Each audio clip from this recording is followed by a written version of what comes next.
Mapagpalang umaga mga kamamsi ma'am, let us worship the Lord. At syempre, sinimulan natin ang umaga na pagbibigay ng activity sa aking estudyante. At habang sila'y nagsasagot, ngayon naman pinagluto ko ang aking dalawang college na papasok ng arroz caldo o tinatawag nilang special lugaw.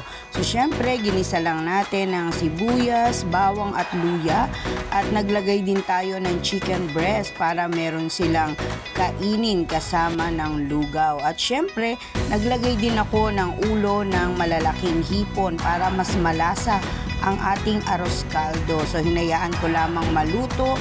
At yan, naglagay din ako ng 5 cups ng water. So pinakulo ko na yan para maging mabilis ang aking pagluluto. So lagi pala akong gumagamit ng White King.